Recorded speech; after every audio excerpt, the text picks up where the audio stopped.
வணக்கம் ஃப்ரெண்ட்ஸ். ஓ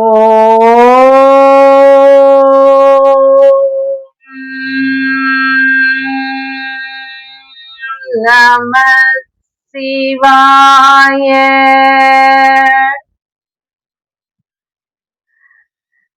எம்பெருமான் சிவபெருமானுடைய செல்ல பிள்ளை அப்படின்னு சொல்லுவாங்க இல்லையா? யார் இது? நம்ம விநாயக பெருமான். முதல் பிள்ளை என்றால் செல்ல பிள்ளை, அதனாலதான் மாம்பழத்தை விநாயகருக்கே கொடுத்துட்டீங்க அப்படின்னு கூட முருகன் கோச்சிட்டு பழனிக்கு போனார் இல்லையா? அப்படிப்பட்ட செல்ல பிள்ளை தான் விநாயக பெருமான். இந்த விநாயகருக்கு 2 மனைவிகள் இருக்காங்க அப்படின்னு சொல்லுவாங்க. சித்தி, புத்தி அப்படின்னு சொல்லி 2 மனைவிகள். அந்த 2 மனைவிகளுடன் உற்சவராகவும் இந்த கோவில்ல விளங்குறார். அது இல்லாம பாருங்களேன், இந்த கோவில்ல மட்டும்தான் விநாயகருக்கு திருக்கல்யாணம் நடைபெறும். எப்படி அதிசயமா இருக்கு பாத்தீங்களா? சித்தி புத்தியுடன் கூடிய, அதாவது 2 மனைவிகளுடன் கூடிய விநாயகர் பெருமானுக்கு இங்கே திருக்கல்யாணம் நடைபெறுது. அப்படிப்பட்ட ஸ்தலம் எங்க இருக்கு அப்படின்னா, நம்ம புதுச்சேரின்னு சொல்லக்கூடிய பாண்டிச்சேரியில உள்ள மணக்குள விநாயகரை பற்றி தான் நம்ம இந்த பதிவுல பார்க்க போறோம் ஃப்ரெண்ட்ஸ். அதற்கு முன்னால எப்பவும் சொல்ற மாதிரிதான் ஜெயகௌரி ஜோதிடாலயம் சேனலை நீங்க முதல் முறையா பாக்குறவங்களா இருந்தா சப்ஸ்கிரைப் பண்ணுங்க, அப்படியே பெல் ஐகானை கிளிக் பண்ணுங்க, லைக் பண்ணுங்க, ஷேர் பண்ணுங்க ஃப்ரெண்ட்ஸ். வாங்க ஃப்ரெண்ட்ஸ், பதிவுக்குள்ள போய் மணக்குள விநாயகரை தரிசிப்போம்.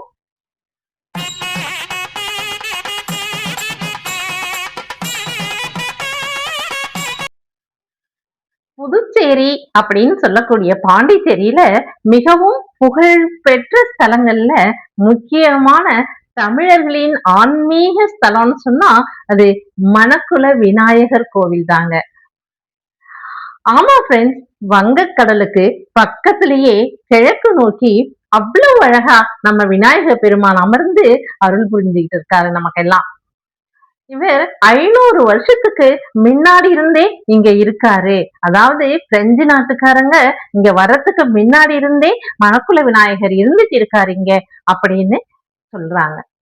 அவ்வளவு 500 வருடத்துக்கு பழமையான மணக்குள விநாயகர் ரொம்ப அழகா நமக்கு காட்சி கொடுக்கிறார் பாருங்க. இவரு நிறைய தடவை இங்க இருந்து இந்த இடத்துல இருந்து, அதாவது பிரெஞ்சுக்காரர்கள் இந்த இடத்துல இருந்து அகற்றிடணும், இந்த இடம் கவர்மெண்ட்டுக்கு வேணும் அப்படின்னு சொல்லிட்டு அந்த கோவில, அந்த விநாயகரை என்ன பண்ணாங்க, கடலுக்குள்ள கொண்டு போய் போட்டுருவாங்களாம். போட்டாவிட்டு அவங்க திரும்பி வந்து பார்த்தா அதே இடத்துல அப்படியே உட்கார்ந்து இருக்காரு நம்ம மணக்குள விநாயகர். அதை பார்த்த உடனே அவங்களுக்கு ஆச்சரியம் ஆயிடுச்சு. சரி, ஏதோ ஒண்ணு நடந்திருக்கு அப்படின்னு சொல்லிட்டு திரும்ப திரும்ப திரும்ப திரும்ப கொண்டு போய் கடல்ல போடவும், அவர்கள் வருவதற்கு முன்னாடியே இங்க நம்ம விநாயக பெருமான் உட்கார்ந்து இருக்கிறதும் ரொம்ப அதிசயமா பட்டது.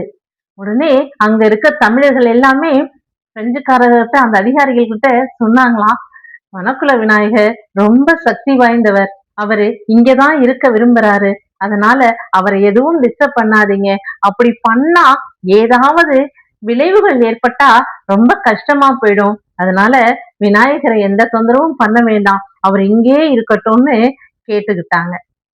உடனே அந்த ஆங்கிலேயர்களும் அதை புரிஞ்சுச்சு. ஆமா, இத்தனை தடவை நம்ம, அதாவது அந்த அதிகாரிகள் கண்ணு முன்னாடியே கொண்டு போய் அங்க போட்டுட்டு வரோம், ஆனா என்ன திரும்பவும் நம்ம வர்றதுக்குள்ள இங்க வந்துடுது அப்படின்னா இத ஒரு சிலை அப்படின்னு பார்க்க முடியாது, ஏதோ ஒரு தெய்வீகம் அங்க இருக்கு அப்படின்னு சொல்லி அந்த பிரெஞ்சுக்காரர்களும் ஆங்கிலேயர்களும் புரிஞ்சுக்கிட்டு அதற்கு கோவில் கட்ட, விஸ்தாரமா கோவில் கட்ட இடமும் கொடுத்திருக்காங்க. அப்படின்னா நம்ம மணக்குள விநாயகரின் சக்தியே சக்தி தானே.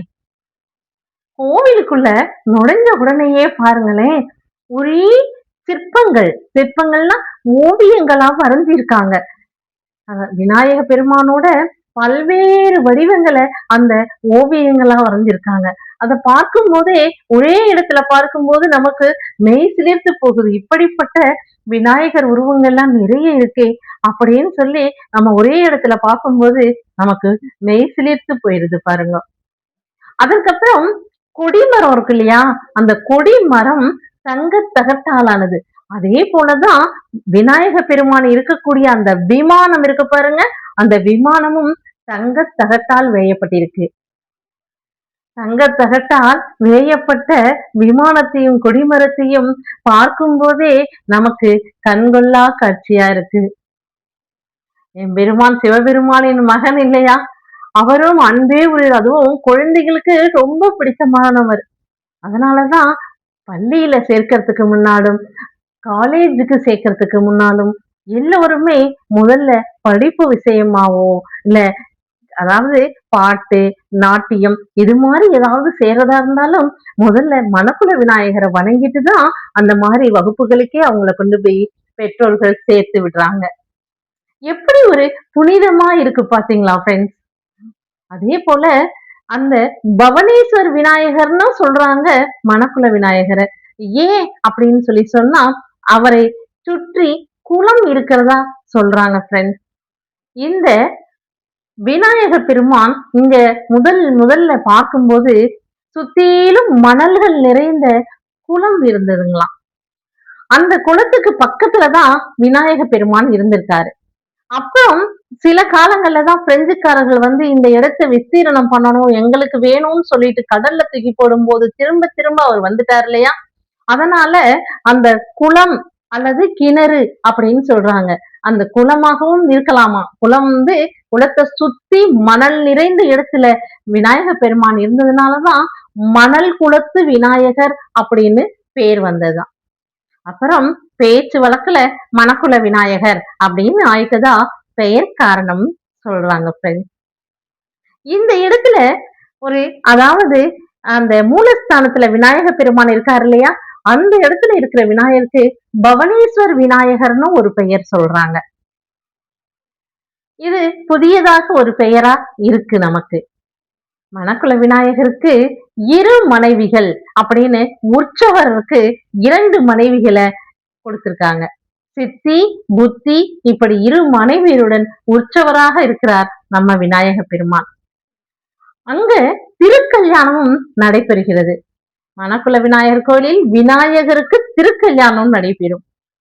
அதோடு இல்லாம இந்த கோவில்ல மட்டும்தான் விநாயகருக்கு பள்ளியறை உண்டு. இரு மனைவிகள், பள்ளியறை இப்படிப்பட்ட விசேஷங்களுடன் இந்த விநாயகர் கோவில் இருக்கிறதுனால நீங்க வேண்டினோம்னா திருமண வைபவம் சீக்கிரம் காலத்துக்கே நடைபெறுது அப்படின்னு சொல்றாங்க. அது ஒரு ஐதீகமாவும் இருந்திருக்கு. அதுவும் அந்த பள்ளியறை பூஜை இரவு நடக்கும் போது அங்க போய் இருந்து அந்த பூஜையில வழிபட்டோம்னா கலந்துக்கணும். பூஜையில கலந்துட்டு வழிபட்டோம்னா நமக்கு திருமணம் சீக்கிரமா நடைபெறும் அப்படின்னு சொல்றாங்க ஃப்ரெண்ட்ஸ். அதே போல ஒவ்வொரு சங்கடகர சதுர்த்தியும் மிக சிறப்பா கொண்டாடுறாங்க, சிறப்பா வழிபாடு செய்யறாங்க. அந்த சிறப்பு வழிபாடுகள்ல கலந்துகிட்டாலும் திருமண வைபவம் கைகூடும் அப்படின்னு சொல்றாங்க. ஏன்னா எல்லா விநாயகரை விட சித்தி புத்தியுடன் அமர்ந்திருக்கிறதோடு இல்லாம பள்ளியறை பூஜையும் நடைபெறதுனால எங்கு இந்த திருக்கல்யாணம் உற்சவமும் நடைபெறுவதனால பக்தர்களுக்கு சீக்கிரம் கல்யாண வைபவம் வந்துரும், திருமண பாக்கியம் கிடைச்சிரும் அப்படின்னு சொல்றாங்க. ஒரு ஐதீகமாவே இருக்கு ஃப்ரெண்ட்ஸ். நிறைய பேரு நம்ம பக்தர்களுடன் பேசி கொண்டிருக்கும் போது இந்த விஷயத்த சொல்லும் போது அப்படியே நமக்கும் புல்லரிக்குது. ஏன்னா அவரவர்கள் ஜோடியோடு தான் வந்திருக்காங்க. அதாவது மணப்பொண்ணும் மணப்பையனும், அதாவது கூடிய சீக்கிரத்துல கல்யாணம் ஆக போறவங்க, இல்ல கல்யாணம் ஆனவங்க, அப்படி இளம் தம்பதியரா வந்திருக்கவங்க கிட்ட பேசும்போது வேண்டுதல்னால எங்க கல்யாணம் சீக்கிரம் முடிஞ்சிருச்சு அப்படின்னு சொல்றாங்க ஃப்ரெண்ட்ஸ். அதனால நம்மளோட குழந்தைங்களுக்காகவும் அந்த மாதிரி வேண்டிப்போம். நம்ம திருமணம் முடிந்த உடனே நாம போய் மணக்குள விநாயகரை பார்ப்போம். சரிங்களா? இல்ல போக முடிஞ்சவங்க உடனே கூட வேண்டுதலுக்காக நீங்க போயிட்டு வரலாம். அதே போலதான் பாருங்களேன், விநாயக சதுர்த்தி என்று கொழுக்கட்டை வந்து இந்த கோவில வைத்து நைவேத்தியம் பண்ணணும். காலையில இருந்து விரதம், விநாயகர் சதுர்த்தி அன்னைக்கு காலையில இருந்து விரதம் இருந்து கொழுக்கட்டை கொண்டு வந்து இங்க நிவேத்தியம் பண்ணிட்டு அதுக்கப்புறம் அங்க இருக்க பக்தர்களுக்கெல்லாம் விநியோகம் பண்ணோம்னா குழந்தை பேரு கிடைக்கும் அப்படிங்கறதும் ஒரு ஐதீகமா இருக்கு. அதனால விநாயகர் சதுர்த்தி அன்னைக்கு கொழுக்கட்டை பண்ணி இங்கே கொண்டு வந்து நைவேத்தியம் பண்ணிட்டு விநியோகம் பண்ணணும். அது ஒரு பரிகாரமாவும் இருக்கு அப்படின்னு சொல்றாங்க ஃப்ரெண்ட்ஸ். இதே போல நிறைய விசேஷங்கள் உண்டு. புதியதாக ஒரு வண்டி வாங்குறாங்க, இல்ல ஒரு புதிய தொழில் தொடங்க போறாங்க அப்படின்னா முதல்ல மணக்குள விநாயகரை தரிசிச்சு வேண்டுதல் வச்சு வழிபட்டுட்டு தான் அவங்க புதுசா எந்த காரியத்தையுமே தொடங்குறாங்க ஃப்ரெண்ட்ஸ். அப்ப எப்பேற்பட்ட சக்தியுடன் நம்ம மணக்குள விநாயகர் இருக்காருன்னு பாருங்களேன். பாண்டிச்சேரி, புதுச்சேரி அப்படின்னு ஊர் பெயரை சொல்லும் போதே நமக்கு முதல்ல நினைவு வருது மணக்குள விநாயகரை மட்டும்தான். வெற்றி தரும் விநாயகர், ஆனந்தம் தரும் விநாயகர், மனதில் மகிழ்ச்சி தரும் விநாயகர் நம்ம மணக்குள விநாயகர். ஃப்ரெண்ட்ஸ், ஒரு முறை நம்ம மணக்குள விநாயகர் கோயில்ல சென்று வழிபட்டு வந்தா நம்ம வீட்டுல இருக்கக்கூடிய அத்துணை துன்பங்களும், துயரங்களும், கஷ்டங்களும், தொல்லைகளும் நீங்கி எல்லா கல்யாண வைபவங்களும் நம்ம வீட்டுக்கு வரும். மனம் மகிழ்ச்சி தரக்கூடிய மணக்குள விநாயகரை தரிசித்து வருவோம் ஃப்ரெண்ட்ஸ். ஓகே ஃப்ரெண்ட்ஸ், அடுத்த பதிவுல சந்திப்போம். பாய்.